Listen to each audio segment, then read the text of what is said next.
حمدا كثيرا طيبا مباركا فيه. أشهد أن لا إله إلا الله وحده لا شريك له، وأشهد أن محمدا عبده ورسوله الكريم. اللهم صل وسلم على نبينا وسيدنا المصطفى محمد وعلى آله وأصحابه أجمعين. أما بعد،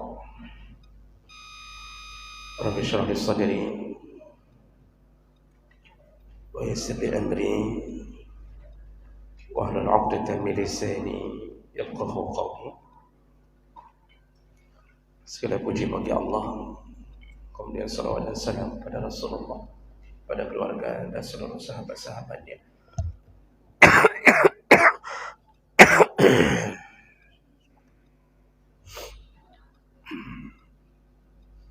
Allah muliakan bapak-bapak dan ibu-ibu jamaah salat maghrib dan isya. Kita masih membahas tentang adab-adab ketika berdoa. Di pertemuan yang lalu kita sudah membahas di antara adab dalam berdoa, yaitu jangan berdoa untuk keburukan atau doa yang sifatnya melaknat, mencaci sesama mukmin. Karena doa tidak akan diterima selama di dalam doa itu ada unsur-unsur ingin melakukan dosa atau memutuskan silaturahim.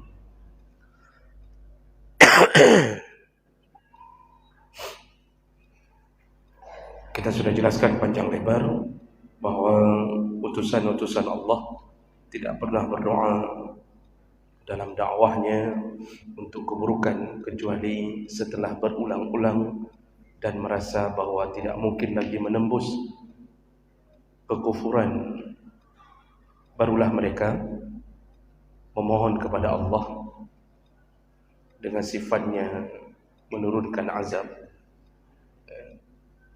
Tapi itu setelah mereka lelah dalam mendakwahkan agama. Jadi Nabi Nuh itu mendoakan agar umatnya yang tidak menerima dakwah itu diizinkan oleh Allah untuk diturunkan banjir, dibuat banjir, itu setelah ratusan tahun berdoa, dan setelah ratusan tahun berdakwah.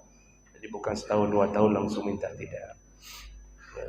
Nabi Nuh sudah lelah sekali sehingga melihat kekufuran, baru beliau berdoa kepada Allah untuk menurunkan azabnya. Nabi Muhammad juga berdoa untuk Abu Jahal dan untuk semua musuh-musuhnya, Abdullah bin Ubay, dengan keburukan mereka setelah begitu lama mendakwah.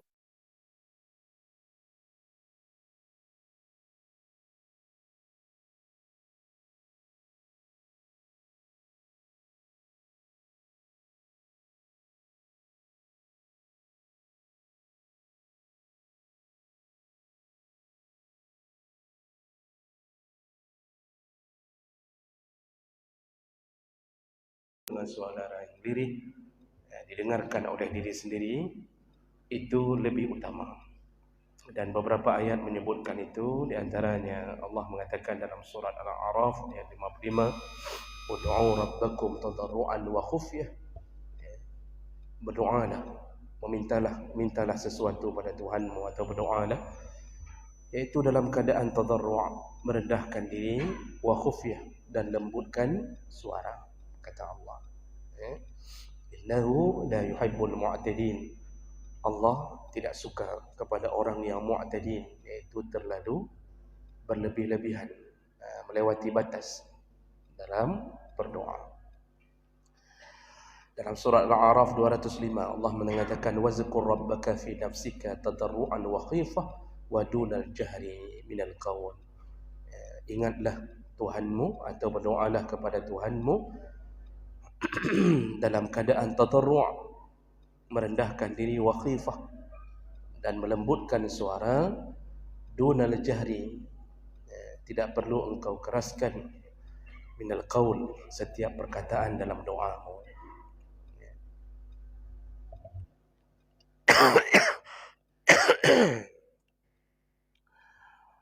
Dan ini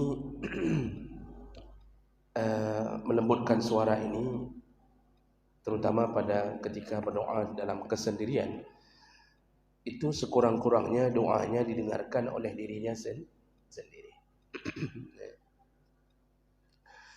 Dalam hadis riwayat Bukhari, juga riwayat Muslim dengan derajat yang sahih, hadis dari riwayat Abu Musa al-Asy'ari.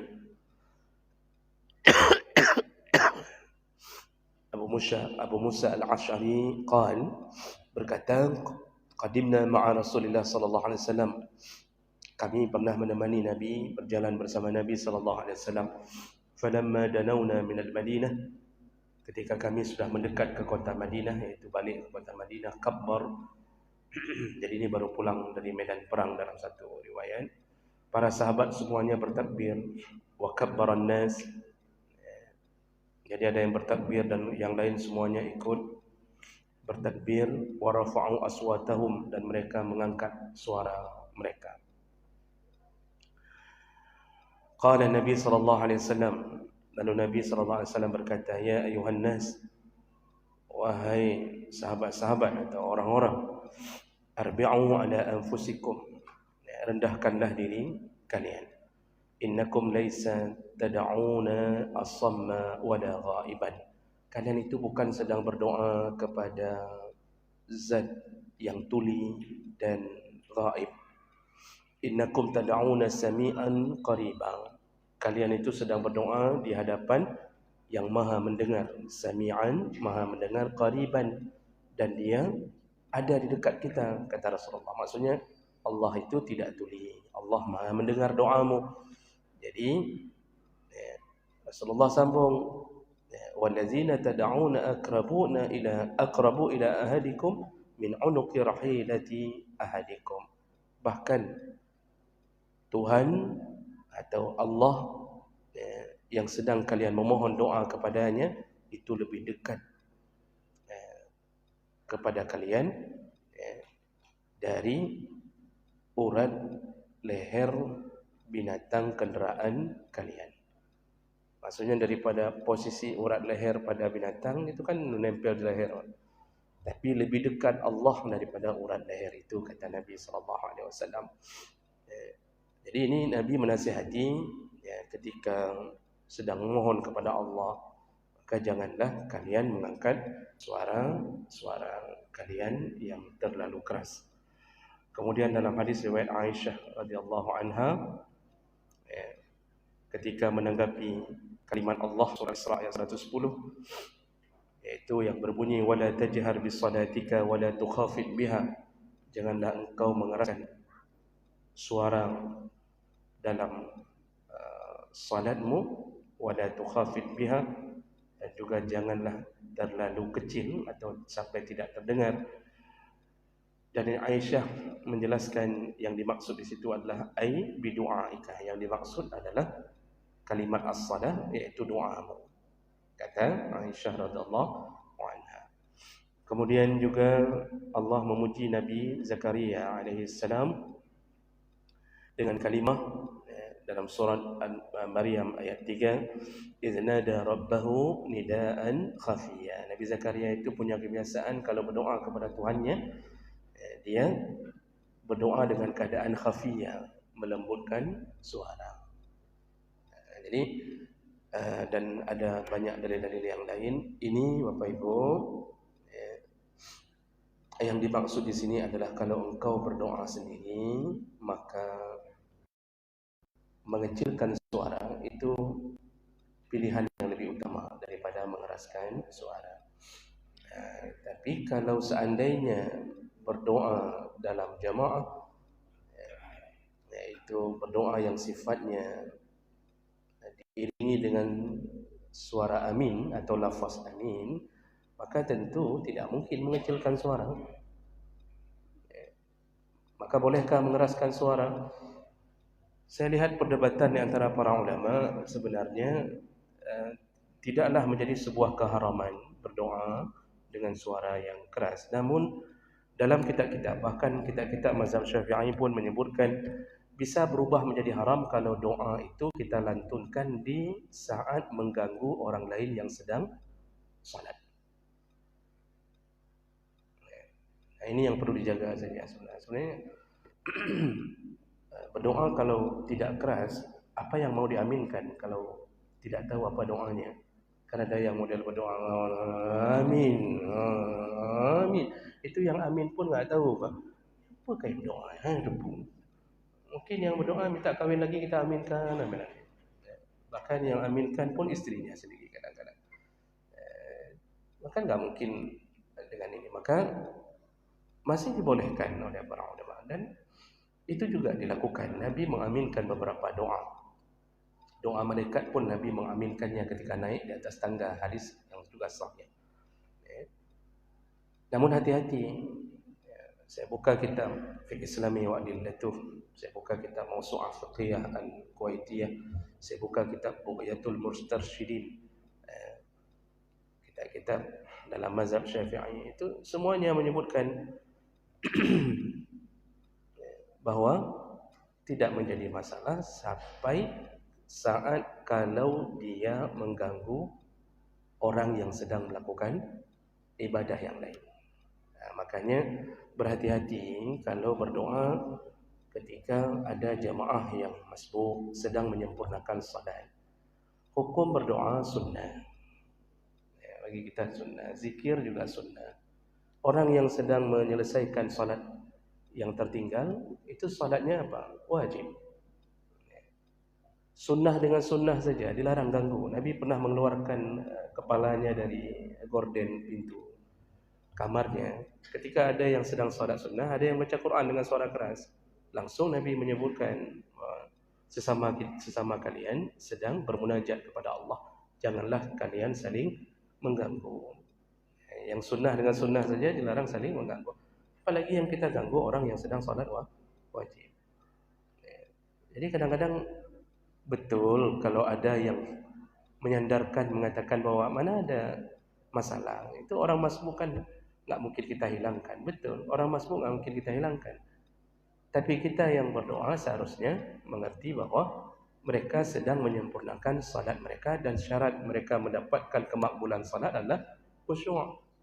Bagaimana mereka mau khusyuk kalau di tengah-tengah salat mereka terus-terusan mengucapkan amin contoh, dengan berdoa, dengan bersembahyang terpengaruh kan dengan doa imam.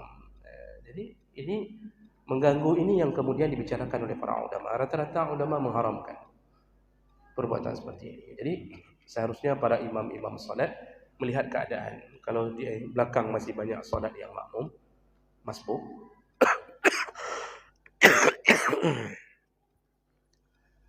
paling kurang kalaupun berzikir silakan, tapi mic sedikit dijauhkan. Sekedar jemaah mendengarkan kode-kode, ya silakan saja. Tapi jangan sampai terganggu orang yang sedang masbuk.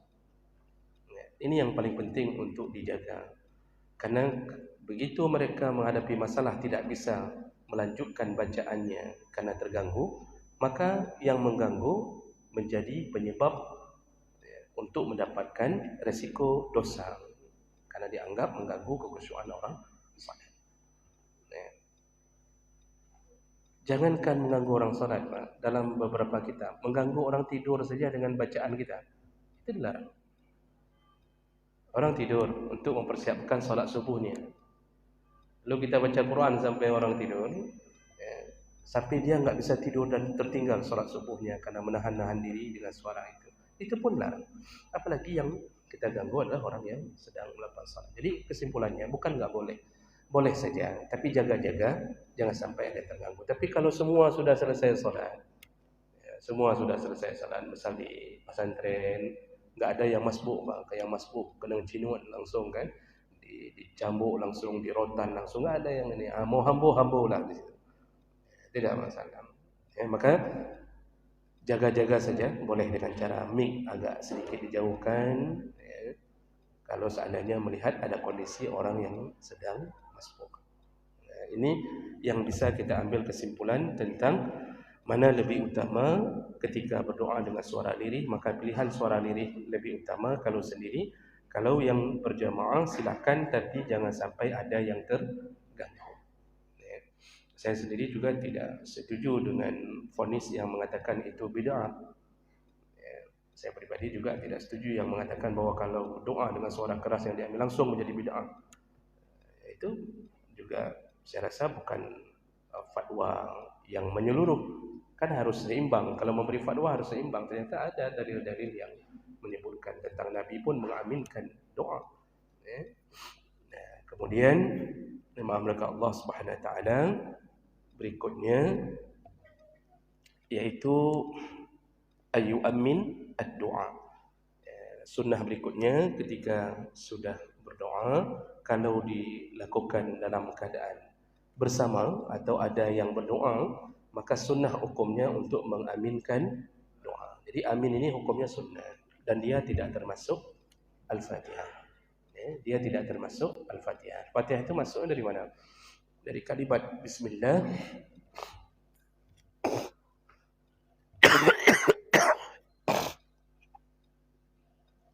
Ini Al-Fatihah itu dimulai dari Bismillah, kemudian diakhiri dengan waladhdallin.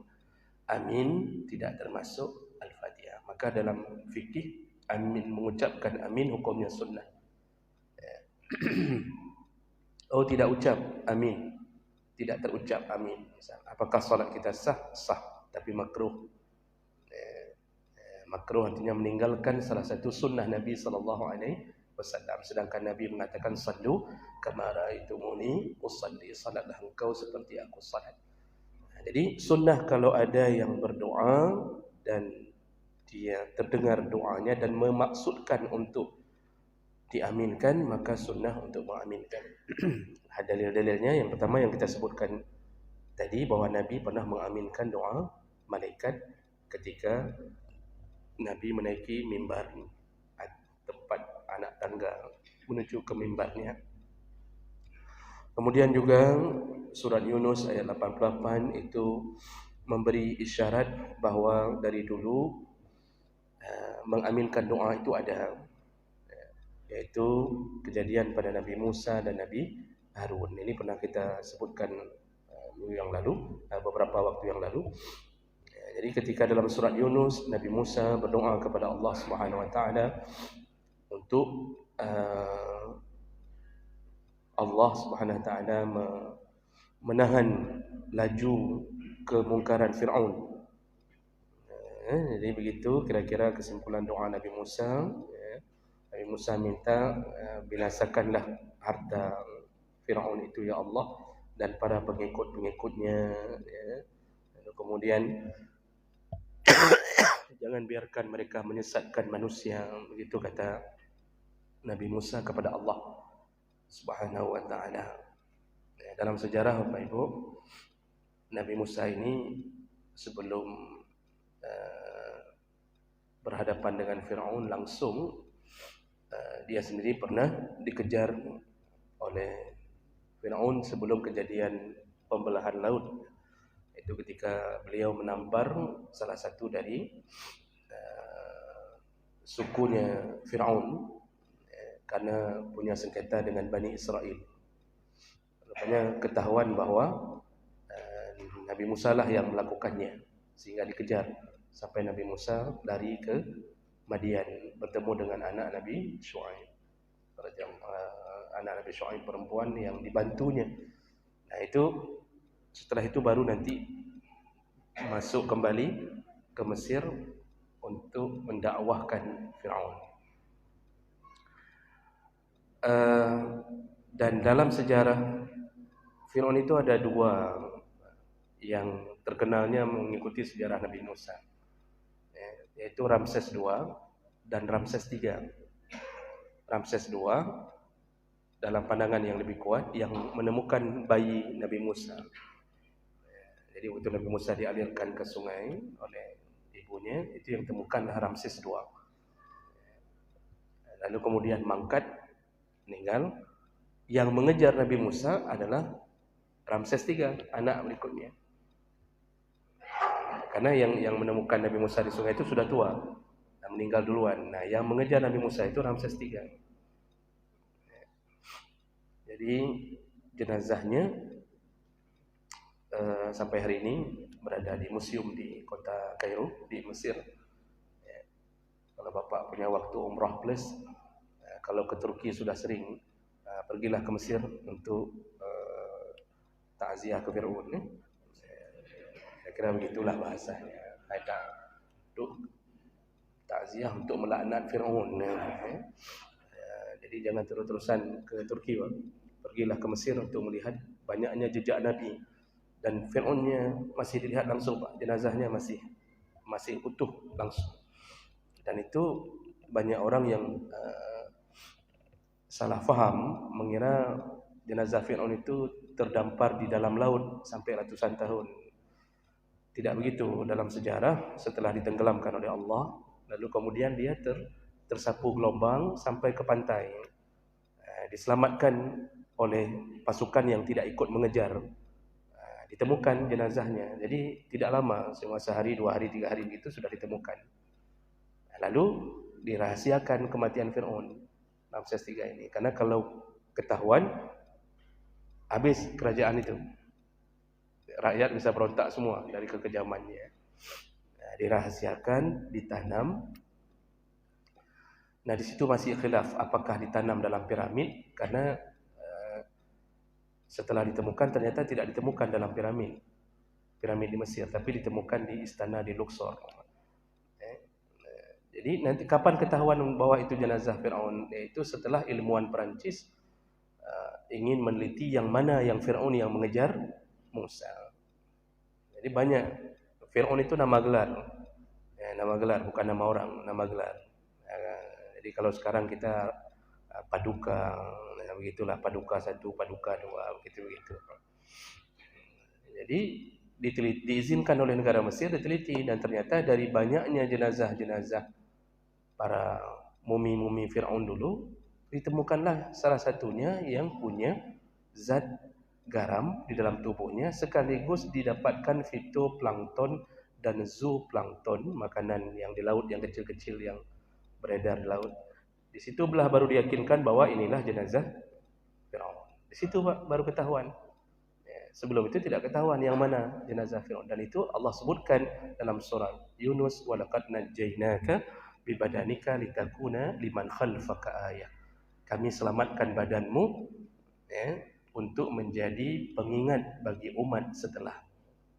Jadi sebenarnya proses skenario penyelamatan Fir'aun itu sudah diatur oleh Allah, cuma dengan sifat-sifat yang dicocokkan dengan kemampuan manusia. Jadi diawetkan, nanti ditemukan, begitu-begitu dicocokkan dengan sebab dan akibat pada manusia. Nah, Nabi Musa itu berdoa setelah Fir'aun dicoba dakwahkan berkali-kali. Dan ternyata dalam surat Yunus 89, setelah Nabi Musa berdoa, Allah jawab, Allah katakan, qala qad ujibat da'watukuma. Doa kalian berdua telah kukabulkan, kata Allah. Nah, di sini para ahli tafsir mengatakan, kenapa Allah menyebutkan doa kalian berdua? Padahal tadi yang berdoa waktu dalam surat Yunus 88, Allah cuma mengatakan waqala Musa Rabbana innaka ataita. Jadi Musa yang berkata, Musa yang berdoa. Tapi begitu Allah jawab di Yunus 89, Allah katakan telah kukabulkan doa kalian berdua. Ahli tafsir sepakat mengatakan bahawa dalam tafsir At-Tabari contohnya, tafsir Ibnu Katsir itu juga menyebutkan bahawa yang dimaksud oleh Allah berdoa, Musa yang berdoa, sedangkan Harun adalah yang mengaminkan doa Musa. Jadi mengaminkan doa itu salah satu sunnah. Oh enggak diaminkan, ya enggak apa-apa juga. Apakah terkabul doa dengan tidak diaminkan? Bisa saja terkabul. Namun dengan mengaminkan kita telah berusaha menyempurnakan harapan semoga dikabulkan. Karena amin itu artinya kabulkanlah, perkenankanlah. Isim fi'il yang bermakna perkenankanlah. Baik, jadi kalau begitu sunnah mengaminkan doa kalau mendengarkan doa dari orang lain. Kemudian yang terakhir untuk malam ini, sunnah berikutnya, adab berikutnya adalah ayyamsah bihima wajhahu fi akhir doa. Nah, ini masih khilaf Pak. Cuma dalam kitab Mawsu'ah Fiqhiyah Al-Kuwaitiyah ini disebutkan bahwa sunnah hukumnya menyapu wajah di akhir doa. Namun kalau kita baca literatur yang banyak, maka hukum menyapu wajah setelah berdoa itu masih dalam timbangan perbedaan para ulama. Jadi kenapa bisa terjadi perbedaan tentang menyapu wajah? Jadi ada beberapa kelompok, di antaranya kelompok pertama mengatakan sunnah, kelompok kedua mengatakan bid'ah. Kelompok ketiga mengatakan mubah, boleh sapu, boleh tidak.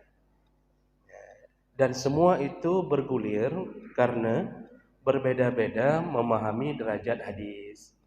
Jadi kalau kita belajar usul fiqh atau kita belajar tarikh tasyri', itu diajarkan tentang apa yang menyebabkan terjadinya perbedaan pandangan, perbedaan pendapat. Salah satu yang menyebabkan perbedaan pendapat adalah berbeda-beda memahami derajat, melihat derajat hadis. Jadi ada yang mengatakan hadis itu sahih, ada yang di sisi lain, kelompok yang lain mengatakan hadis itu dhaif. Itu sering terjadi. Contoh dalam fikih, Imam Syafi'i itu menyunnahkan untuk tidak menyapu telinga dengan air bekasan dari kepala. Jadi dari kepala jangan langsung disapu ke telinga. Disunnahkan mengambil air yang baru. Itu dalam mazhab Syafi'i. Tapi mazhab yang lain, mazhab Hambali, Malik, itu menyunnahkan air dari kepala langsung ke telinga. Dari mana ini? Kok bisa terjadi perbedaan pandangan ini? Nah, ini kalau kita baca dengan baik, maka ternyata kita temukan mereka berbeda dalam melihat derajat hadis. Jadi hadisnya yaitu al-uzunani minar ra'si, telinga termasuk bahagian kepala. Jadi telinga dianggap bahagian kepala. Saya lupa perawi hadisnya. Nah, hadis ini menurut mazhab yang lain selain Syafi'i itu hadis yang sahih. Jadi telinga dianggap bahagian kepala, sapu kepala langsung ke telinga. Ini masih satu nih, masih kepala nih. Mazhab Syafi'i mengatakan hadis itu dhaif. Lemah hadisnya, tidak bisa dijadikan hujjah. Nah, jadi itu hal yang sering terjadi. Nah, salah satunya di sini hukum menyapu wajah. Jadi kan kita habis berdoa kan sering, setelahnya kita sapu wajah. Itu dari mana asal muasal? Selama ini kadang-kadang orang nggak pun pernah terfikir untuk bertanya. Karena ada sebahagian itu nggak mau sapu wajah. Setelah doa, dia turunkan langsung tangannya. Setelah doa turunkan. Nah, tentu beliau pun mendengarkan dari pengajian-pengajian kan. Nah, tapi yang perlu kita tahu ini semua berasal dari hadis, yaitu hadis dari Umar bin Khattab radhiyallahu anhu. Kana Rasulullah sallallahu alaihi wasallam iza rafa'a yadayhi fi du'a. Jadi Umar bin Khattab berkata, Rasulullah itu kalau sudah mengangkat tangannya ketika berdoa, lam yahuttuhuma hatta yamsaha bihima wajhahu. Rasulullah tidak pernah menurunkan tangannya ke bawah sampai lebih dahulu dia menyapu wajahnya. Imam Nawawi, Ibnu Hajar Al-Asqalani mengatakan hadis ini hasan. Kelompok yang membid'ahkan mengatakan hadis ini dhaif. Di situ kuncinya. Sehingga terjadilah perbedaan pandangan tentang masalah menyapu wajah. Jadi kalau begitu bagaimana kesimpulannya? Nggak usah pikir-pikir panjang, Pak. Jangan gara-gara ini kita sampai mengangkat pedang. Jangan main bacok-bacokan gara-gara ini. Bodoh sekali kita gara-gara ini main bacok. Jadi ya berlapang dada. Yang mengangkat tangan lalu sapu wajah silakan. Yang tidak mau sapu wajah silakan, tapi jangan hina saudaramu yang berbeda denganmu. Itu saja selesai. Oh, sapu wajah silakan. Asal kita sudah tahu ternyata ada ulama yang juga mengatakan hadis ini dhaif. dhaif. Dan itu kita hormati. Itulah ijtihad. Jadi jangan ribut-ribut.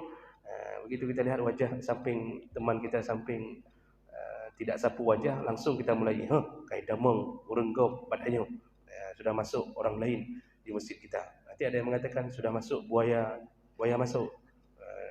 Nanti buaya dalam dedang-dang misalnya gitu kan. Jangan usah ribut-ribut masalah itu. Biasa saja. Orang berilmu itu biasa saja. Jadi kalau kita yang kurang berilmu kadang-kadang yang ribut-ribut kali, padahal masalahnya kecil. Mau sapu boleh, mau tidak sapu pun boleh. Selesai urusan. Jangan sampai dipanas-panasi. Ini ada pengajian memanas-panasi bid'ah. Yang sapu wajah bid'ah. Jangan silaturahim ke rumah mereka. Jangan datang hari raya waktu mereka. Angpaunya boleh terima. Misalnya. Ini juga enggak boleh bukan begini. Yang sapu wajah pun menuduh, "Pak ni nanya Wahabi mendumian." Santai saja, kenapa? Memang permasalahannya cuma di situ saja, Pak. Cuma karena melihat derajat hadis, tenang kita. Yang harus kita perangi bersama maksiat, bukan yang masalah-masalah seperti ini, Pak. Maksiat enggak ada yang perangi, aman-aman saja. Jadi ini aneh, yang besar enggak diperangi, yang kecil-kecil dianggap sebagai sebuah dosa. Padahal enggak ada dosa. Jadi ini boleh, silakan sapu wajah setelah berdoa, tidak sapu pun dibolehkan. Baik, saya berhenti di sini. Ada sisa waktu berapa menit? 10 menit lagi. Baik, saya berhenti dulu, kita lihat dulu. Baik.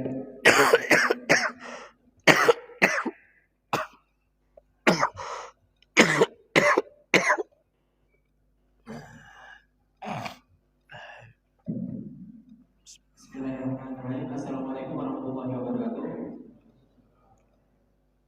Jadi saya Firdan, yang menuju di sini tadi mengaminkan dalam khutbah Jumat ada saat kita berdoa, tapi yang tidak dicari tahu tentang cara kita mengaminkan tersebut.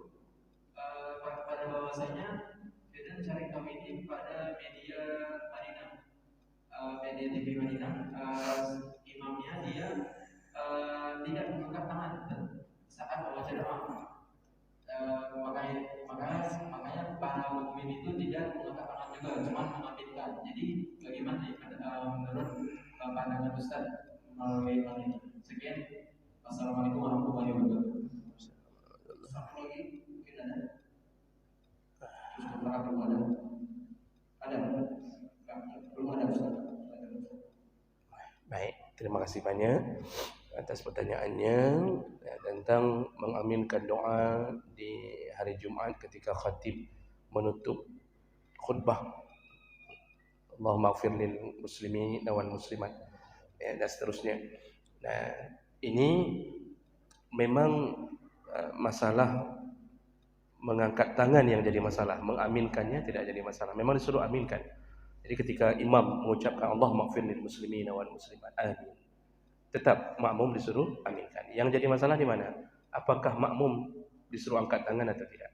Kalau khatib itu memang makruh mengangkat tangan.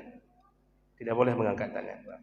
Yang ada dalil hanya menunjukkan jari, pernah dilakukan oleh Nabi SAW. Jadi menunjukkan jari begini dibolehkan. Tapi khatib tidak disunnahkan, makruh mengangkat tangan. Jadi enggak ada yang mengangkat tangan. Maka khatib kan enggak pernah kita lihat ada yang angkat tangan, kecuali khatib lulusan pesantren kilat. Itu baru dia angkat tangan. Jadi dia belajarnya kayak kilat, dia belajar langsung jadi khatib. Enggak ada itu.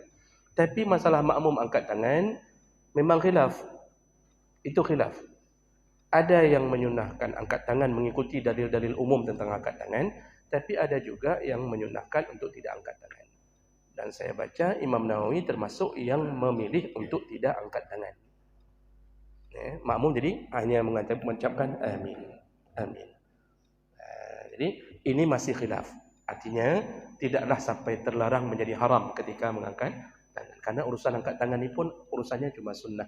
Dan itu pun bukan bermasalah pada khatib, hanya pada makmum saja. Jadi boleh angkat, boleh tidak. Jadi membina orang untuk mengetahui dasar-dasar ini yang perlu. Jadi jangan sampai sekali lagi dia ketika melihat orang di sampingnya tidak angkat tangan hanya mengucapkan amin, timbul kebencian. Siapa ini orang ini? Ini siapa nih? Kelompok mana? Ini yang selalu kita harus bina masyarakat. jangan terlalu sensitif hal-hal yang dia sendiri pun belum tahu, nggak pernah baca kitab. Apalagi bertemu dengan guru-guru yang kadang-kadang memang tidak punya sifat bijak, sehingga selalu ingin membuat orang karu sabi. Karu sabi. Lah masjid ribut, dibuat ribut. Ini tidak baik sebenarnya. Karena kita ini satu Tuhan, satu Nabi. Hal-hal kecil jangan terlalu dipermasalahkan. Jadi itu yang saya tahu, memang khilaf dalam urusan makmum. Silakan Bapak. Tadi masih ada waktu, silakan.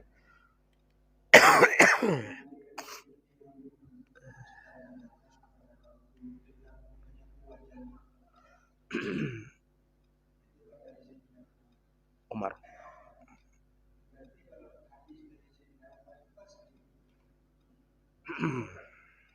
Ya, selanjutkan pertanyaan Bapak, silakan.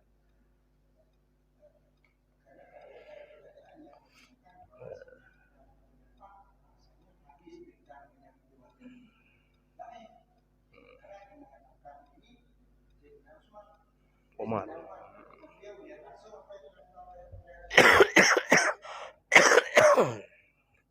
Baik. Nah, ini ada pertanyaan Bapak.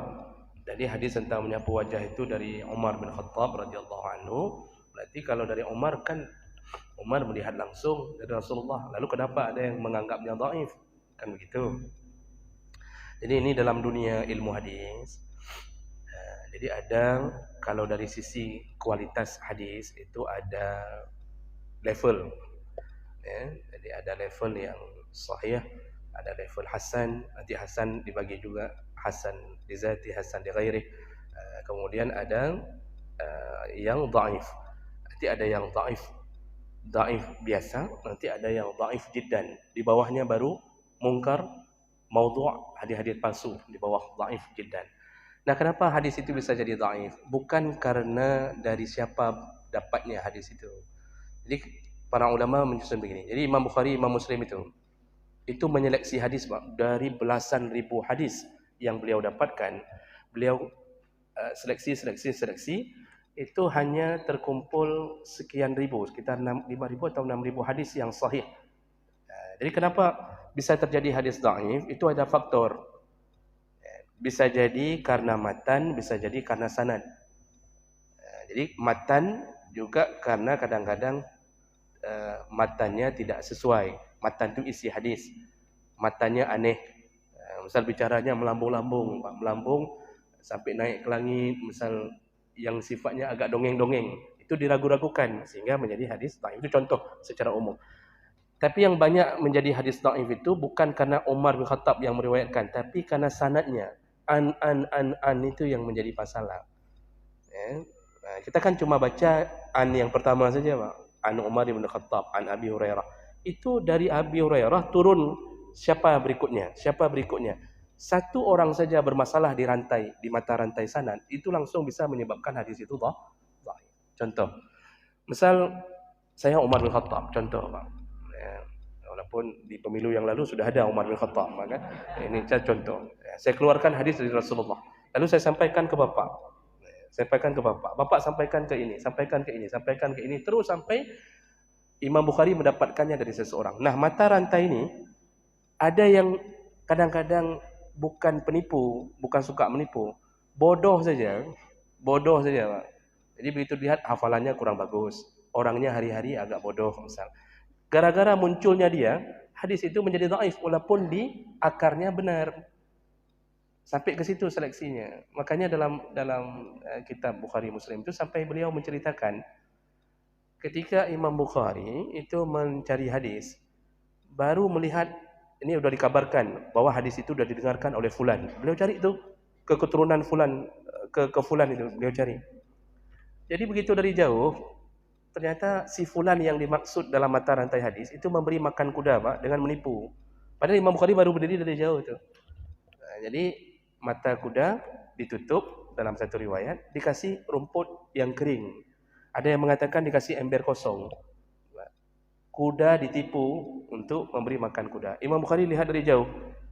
Begitu dia lihat ternyata si an fulan yang ada dalam hadis itu ternyata kuda saja ditipu, apalagi orang.